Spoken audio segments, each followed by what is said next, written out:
नमस्ते अस्तु भगवन् विश्वेश्वराय महादेवाय त्र्यम्बकाय त्रिपुरान्तकाय त्रिकाग्निकालाय कालाग्निरुद्राय नीलकण्ठाय मृत्युञ्जयाय सर्वेश्वराय सदाशिवाय श्रीमन्महादेवाय नमः।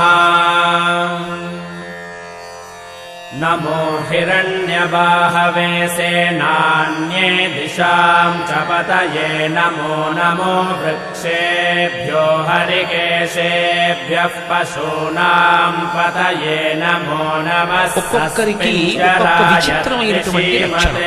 పదవి చేత అహంకారం కొందరికి, అందం చేత అహంకారం కొందరికి, ఐశ్వర్యం చేత అహంకారం కొందరికి, ఏదో బంధుగణాన్ని చూసుకుని ఐశ్వర్య అహంకారం కొంతమందికి. ఎన్ని రకాల అహంకారాలైనా అన్నిటినీ తీయగలిగిన